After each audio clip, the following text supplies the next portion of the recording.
It's the radio guy, Mike Prince. Welcome to another episode of the Mike Prince Show here at the Open Mic Broadcast Network.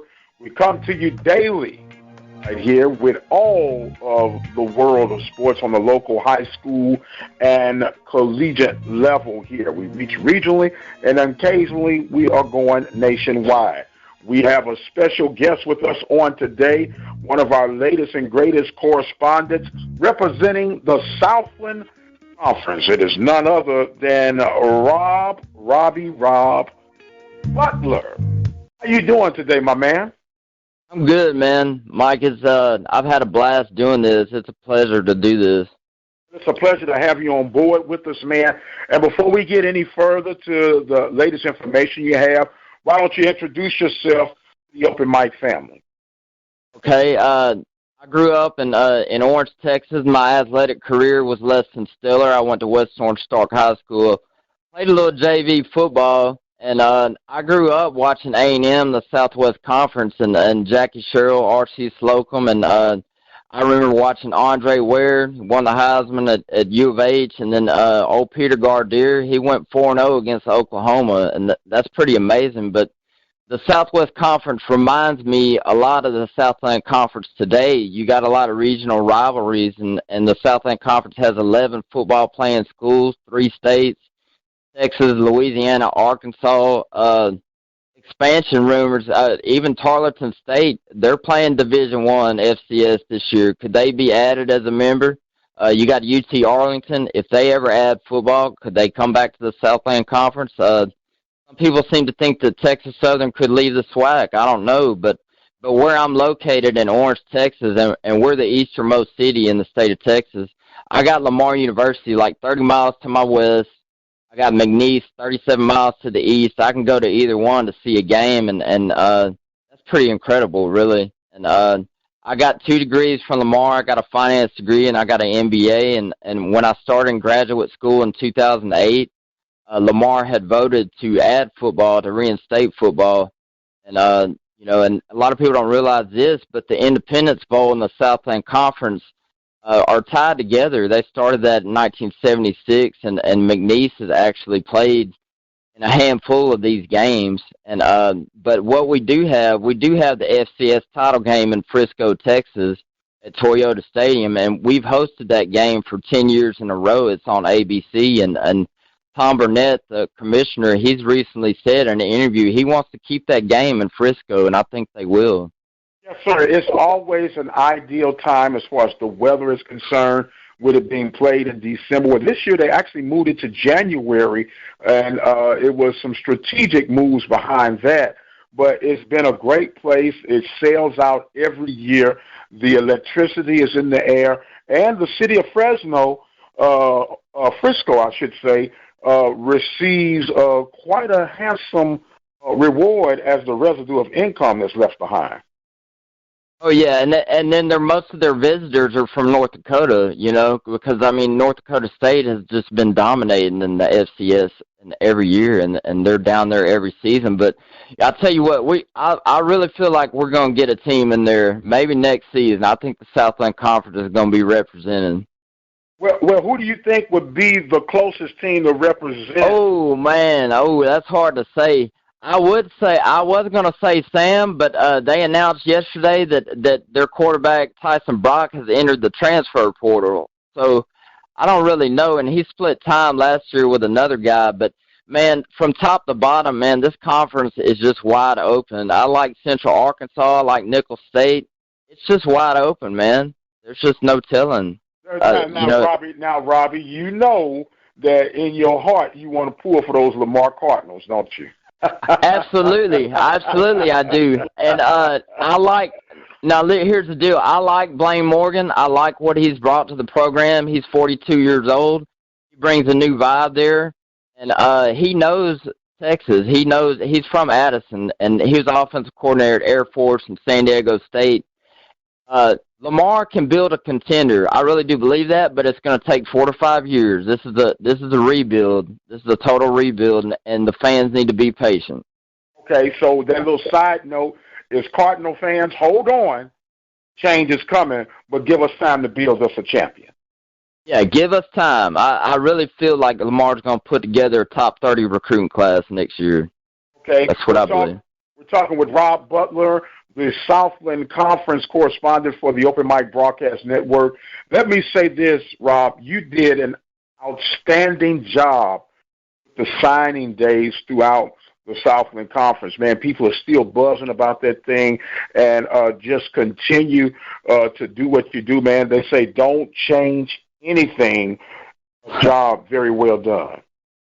I appreciate that, man. I've had a blast following this, and what I've gotten a lot of my information from Hero Sports. Now they rank the high school commits only, but nevertheless they see who's coveted by what FBS schools and things of that nature. But I've had a blast doing this, man, and it's really been incredible. Once again, Rob, you had your rankings of the Southland signing day. Do you feel like that you can refresh us and give us, according to your assessments, who were the pluses and the minuses when it comes to the recruiting side for the 2020 campaign? Okay, well, let's start with Stephen F. Austin. They signed the number 5 class. I really feel like they're going to have a winning season this year and maybe more. Kobe Carthel signed 14 in December, and he signed 13 a couple weeks ago, so they had a total class of 27.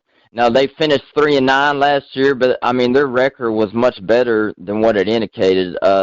They opened the season at Alabama A&M. They play SMU in Dallas on September 12th. And the Battle of the Piney Woods, October 3rd against Sam, that could mean something in Houston this year. I really do believe that. But what I like about SFA is that they got a 3-time all-conference wide receiver, Tamrick Pace.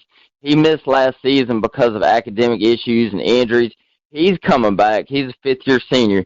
And the gems of this signing class, I'd have to say a defensive tackle, Caleb Fox. He's 6'3", 305 pounds, Woodlands High School, 79th ranked prospect in Texas, according to Max Prep. He had offers from Baylor, Abilene Christian, Houston Baptist. They got another wide receiver, Ty Love, 6'2", 190 pounds, in Yoakum High School. He received interest from Arkansas, TCU, and Texas. And then the last one I really like is Bernard Wright, 6'3", 315 pounds, defensive tackle, played at Dallas Carter High School. He was a 3-star recruit, according to 247 Sports, and they said he received offers from more than 40 schools, including Clemson, Alabama, LSU, some real heavyweights there. So they ranked him as the 23rd best prospect in Texas, according to 247 Sports.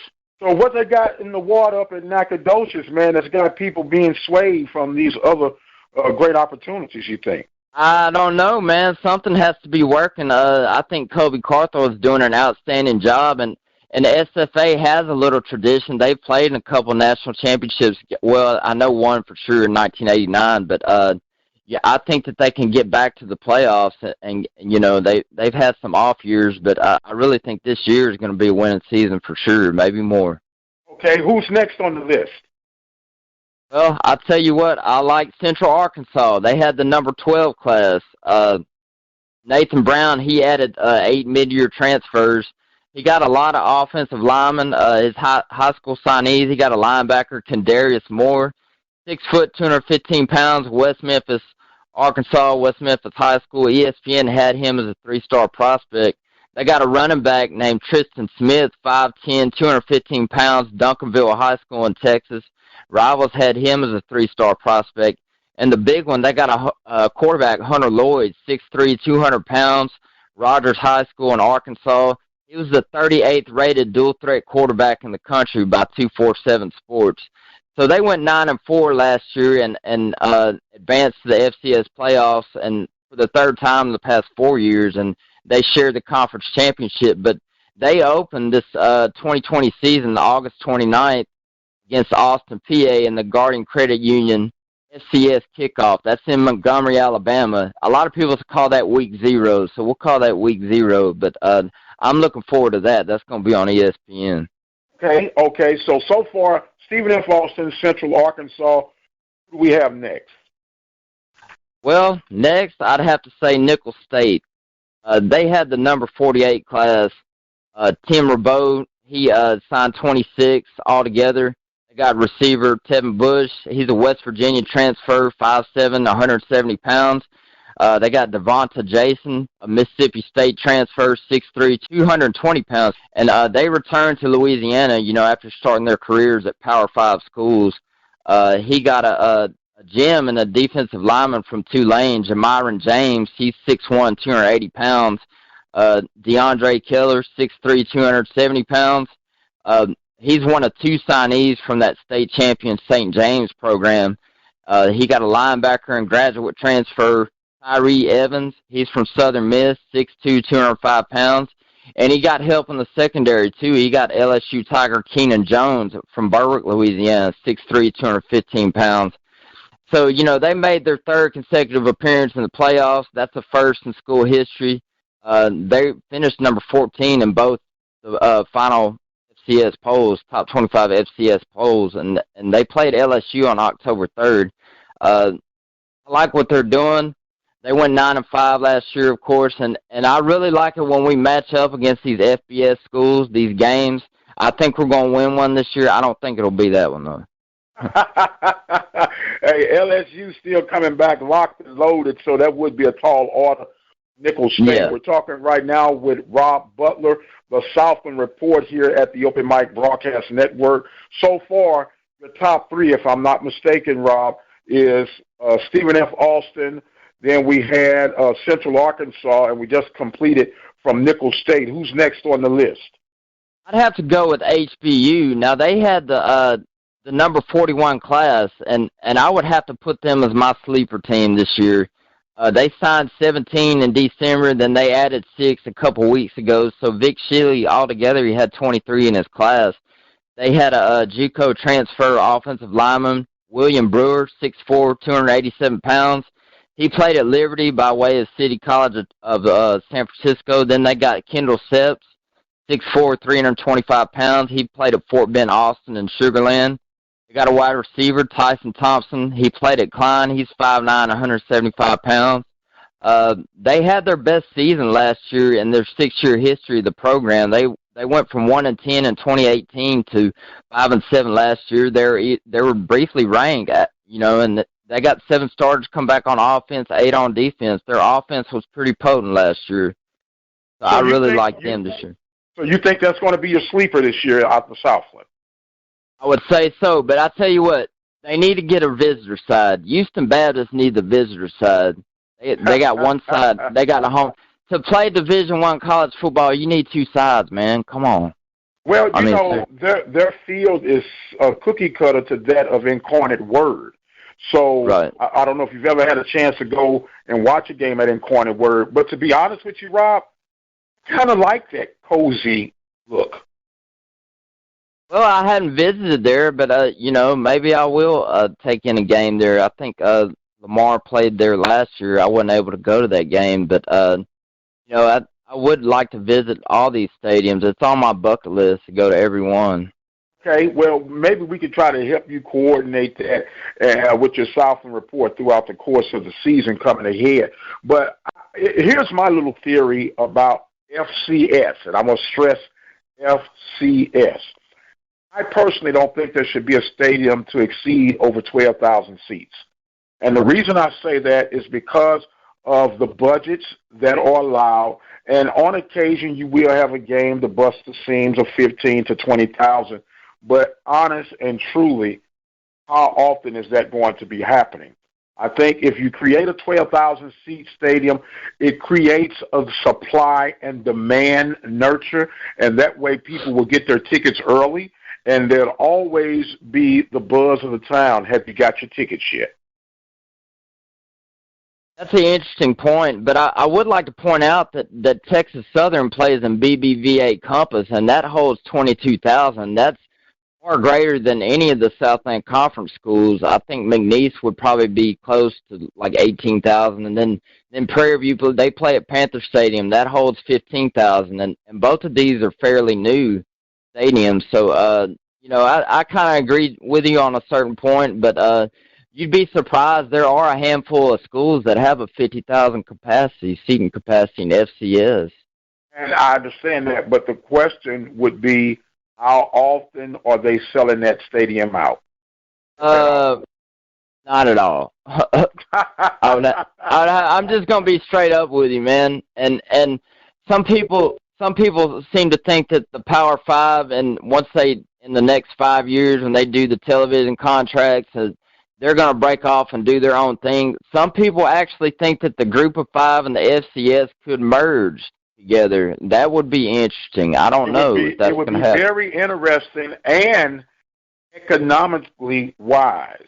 And the reason, let's be honest, Rob, when it comes to, there's FBS, Power Five, and then there's everybody else. And so everyone else is getting the scrapes and the crumbs or whatever they can get. So why not bring the forces together to create a better brand, if you would, and create a bigger payday for everyone at the table?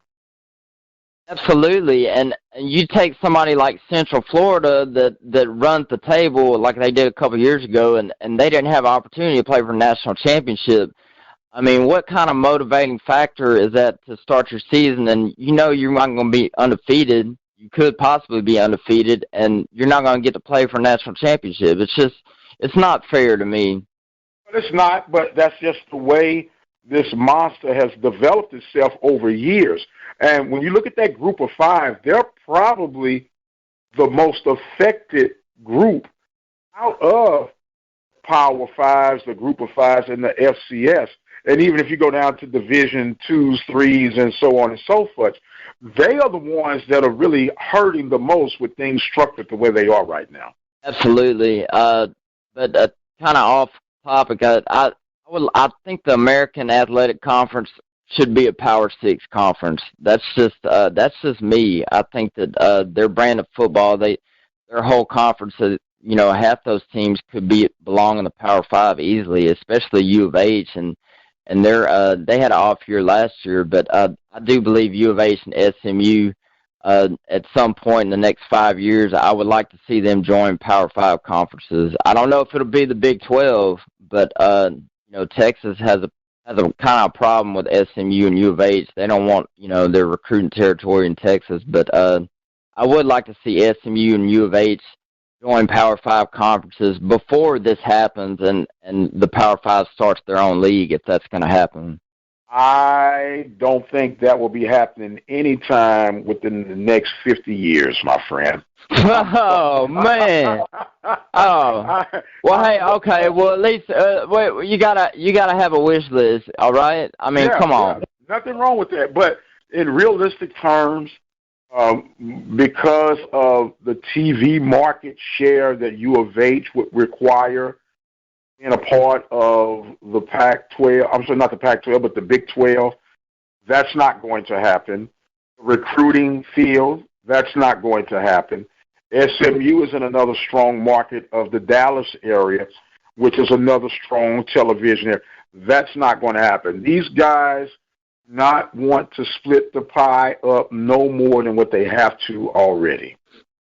You're right, but like I said, this is what I wish for, and then, but you know what? If they went to 8 teams and they had an at-large, like Group of Five, one at-large spot in the playoffs, SMU and U of H might have an easier path if they just stayed in the American, because you run the table and more than likely you're going to be you're going to get that last spot, because the Group of Five, Yeah, this is true, but one thing that U of H and SMU is going to have to be is consistent. They can't have up and down years. They're going to have to dominate, and when I say dominate, anywhere between a 5 and 10 year window, say, okay, guys, maybe we'll start dangling this at-large bid at your direction. That's just my opinion, because right now it's like U of H and SMU, they're the little brothers trying to hang out with the big brothers, and the brothers keep saying, go away, kid, and find something else to do. So they're kind of in this nomad territory, if you ask me. And so they need to probably try to gather forces with other like-minded institutions, like we were talking about that Group of Five and the FCS, and possibly merging together to create a super sub-conference, if you would. That's a thought. Some people seem to think that we're going to go toward that, these super conferences, and I think years ago you saw some people, when the Big 12 was going to break up, that Texas was rumored to be going to the Pac-12, and they were going to be called the Pac-16. I think A&M even flirted with that idea too, but they went their own way, the SEC, but we could very well be going to these super conferences with 16 teams. Absolutely, absolutely. Now, I can tell you, in my own opinion, from observations from outside looking in, the Texas Longhorns are happy where they are because of the Longhorn Network and the revenue that they're getting alone just from that setup. So the Pac-16 sounds nice, and this is just me. Maybe it's because it's the time difference or whatnot. They were flirting with playing these games as early as 9 o'clock on the West Coast, which would be 11 o'clock Central Time. Do you even think that would work? No, I don't. I don't think so. I'm just being real with you. I mean, no, I don't. That wouldn't work. I'm just point blank. I'm just gonna be blunt. No. Well, I was gonna say, tell us how you really feel, Rob. That's how I feel. We're talking right now with Rob Butler with the Southland Report here at the Open Mic Broadcast Network. Let us continue on with your list, Rob, as far as your recruiting class goes for the 2020 campaign for the Southland Conference. Okay, I got McNeese here. They had the number 44 class, according to Hero Sports. Now, Frank Wilson took over for Sterling Gilbert. Sterling Gilbert went to Syracuse to be the offensive coordinator. They signed 12 players, but they have 9 to 10 scholarships left, and Wilson has said that he wants to bring in a quarterback. They have Cody Odron, a senior, who's coming back. But, I'd have to say the gem of this signing class has to be the tight end, Luke Howard. He's 6'4", 220 pounds at St. Thomas More High School in Lafayette, Louisiana. The game next year, which I most want to see, is the season opener, September 5th, against the Louisiana Raging Cajuns. That's a longtime rival. They were even in the Southland Conference before they moved up and went to Sunbelt. But they went 11-3 last year. They won their bowl game, and of course McNeese went 7-5, and they can't go to the playoffs this year. But I think that game will be interesting. I have it circled on my calendar. So September 5th, you're gonna be in the place, huh? September 5th. I can't commit to that because most of my if I'm gonna go to a game, it's gonna be in Beaumont or that's in Lafayette, but you know what? I'll have it on ESPN3, and I'll be watching it on my phone. But all right. So we got McNeese. Who's next on your list, Rob? I really like Incarnate Word. They like I said, they added 11 signees to that 2020 class. But really, you got Abilene Christian. I left them off. Adam Durrell signed 17 in December. He had 3 FBS transfers. One of them was a cornerback, Tristan Anderson from Rockwall High School, 6'1", 195 pounds. They got a wide receiver, DK Blaylock. He played at Boise State. He's from New Deal High School in New Deal, Texas. They got some Power 5 transfers. They got a quarterback, Peyton Mansell, a quarterback from Iowa, 6'2", 210 pounds from Belton High School. They got offensive lineman, Truett Knox. He played at Oklahoma State. He's from Fort Worth, Aledo High School. He's 6'2", 290 pounds. One of their biggest question marks this offseason is who's going to replace their All-American linebacker, Jeremiah Chambers. They do have a sophomore defensive back, Ryan Stapp. He's coming back. He's an All-American. He's from College Station, and ironically, Abilene Christian opens September 5th against A&M at Kyle Field. I'm pretty sure that's not going to be one of our upsets this year. I'm just going to shoot it to you straight. But they finished 5-7 last year, and that was good enough for 6th place in the conference. I really like Abilene Christian. Let's just say if Abilene upsets A&M on that day, they might have to pack Jimbo in the middle of the night to get him out of town. Yeah, that'd be a monumental upset. About like 2007 when Appalachian State beat Michigan, that would rank right up there. But I say the odds of that are probably less than 1%. Continue on, sir. Sam Houston State, they had 9 offensive players that they signed and 8 on defense, and they had 1 specialist. Of the 13 high school signees, all of them are from Texas, and as do 2 of the 5 transfers come from Texas. Now, since Casey Keeler arrived in Huntsville prior to 2014, 86 of the 94 high school signees, that's 91%, they're all from Texas high schools, so he knows how to recruit Texas, obviously. Everybody wants to play at Sam Houston State. They got a storied program. The high school signees include defensive lineman Bryson Hayes. He's 6'3", 220 pounds of Huntsville High School. They got a linebacker, Jalen Phillips, 6'2", 210 pounds. He's from Katy High School. And they got an offensive lineman, Will Jones, 6'2", 280 pounds of Atascocita High School. On the defensive side of the ball, they brought in 5 total linebackers. They got Tulane transfer Quentin Brown, 6'1", 215 pounds of Conroe High School. They got 3 from the high school ranks, and they had Sweeney's Trey Fields, who's 6 foot, 210 pounds of Sweeney High School. He signed in December, so I really like Sam Houston State. And that, well, you know, those high schools you called out of the Houston area, those are some strong winning programs with tradition. And as you say, with a 91% Texas recruiting area, that's hitting a grand slam, not just a home run, brother. The bases were loaded, and he knocked it out the park. Well, I mean, you're right in Huntsville. You don't have to go too far. I mean, you're, an hour from Houston, and you're right in the area. I mean, that's a good recruiting base right there. And like I said, everybody wants to play at Sam. One of their things this year, their quarterback, Ty Brock, he did enter the transfer portal. He was a freshman All-American.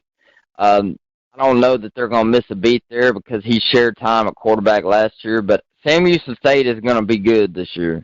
Right. Now, with Brock putting himself in the transfer portal, do you think it was strictly because of competition and possibly seeing the handwriting on the wall? Possibly, but they say he's graduating in this summer, so, obviously his destination is unknown, but he could transfer somewhere else. He probably, like a lot of these guys that enter the transfer portal, they see the writing on the wall and they say, you know what, I want to get my degree and I want to go play somewhere else. I really like this transfer portal thing, though. It's like a kind of a free agency of college football, if you will, and it doesn't always work in your team's favor. I know De'Aaron King, that everybody thought that he was going to come back to U of H, and he left for Miami, and that was disappointing. But it makes things interesting, that's for sure. Absolutely, and I never looked at it like that, the free agency of collegiate sports, and that was a good analysis, my friend. Who else is on the list? Well, who do we have left? I think did we cover all of them? I think Northwestern State, Brad Laird, right. He stressed attention to detail when he took over for Northwestern State at his alma mater prior to 2018. They signed 23 players, 12 offensive, 10 defensive, 1 specialist. The gem of this class has to be wide receiver Marquise Bridges. He's 6'1", 193 pounds of Brookhaven, Mississippi, and Petal High School. He helped Mississippi Gulf Coast Community College to the National Junior College Athletic Association National Championship. He caught 43 passes for 782 yards and 6 touchdowns. Now, they opened their season on a Thursday night. That's September 3rd against Incarnate Word in Natchitoches, and that's kind of unusual, but I like it. You have your conference opener first game of the year. Then they have Nichols at home the following week, and they go to Tulsa, Oklahoma, and they take on the Golden Hurricane on September 19th. That's a tall order coming out the gate, man. Yeah, absolutely. But, I really, if we're going to win one of these games, I think Tulsa would be a possibility. More likelihood than A&M and Abilene Christian, that's for sure. So you've given us HBU would be your sleeper team of the Southland Conference. And if I'm hearing you, Northwestern end up being your upset win for the Southland Conference 2020? Yeah, well, I don't know, man. Don't quote me on that, but you know what? I even like SFA matching up against SMU at one time I don't know what year it was, but they they gave SMU a run for their money. They had to go to overtime to beat them. And that was back when June Jones was coach. So you never know how these games are going to go. Well, I won't put too much pressure on you right now. We'll wait till we get closer to the season before we let you give us who you think your upset of the year from the Southland Conference will be. Is that fair enough? Hey, that's fair enough. I appreciate that. Great deal. Rob Butler with the Open Mic Broadcast Network and the Southland Conference Report. Another outstanding job, my friend. I'm going to give you an opportunity now to have some closing thoughts and comments, and the floor is now all yours. Okay, my closing thoughts are this. I think the Battle of the Piney Woods, SFA versus Sam, that's at NRG Stadium in Houston, October 3rd. I think that could mean something this year. Could have playoff implications. Second thing I want to stress is that Lamar is going to build a contender, but it's going to take 4 to 5 years. I think this year is going to be some growing pains. And the last thing I want to say is that Houston Baptist is trending upward. They had the number 41 class. They went from 1-10 in 2018 to 5-7 last year. They got 7 starters come back on offense and 8 on defense. I love it how you put that Lamar Cardinal spin off in there. As always root for the home team, right, my friend? Absolutely, especially your alma mater. But look here, I'm like Paul Feinbaum. Paul Feinbaum graduated from Tennessee, but he's not biased in his coverage. I love my Lamar Cardinals, but I love all these schools. I'm passionate about everybody in this conference, and I love it. I just love Southland Conference football. Absolutely, my friend, and it shows through your delivery. Rob Butler of the Southland Report here at the Open Mic Broadcast Network. I am the radio guy, Dr. Mike Prince.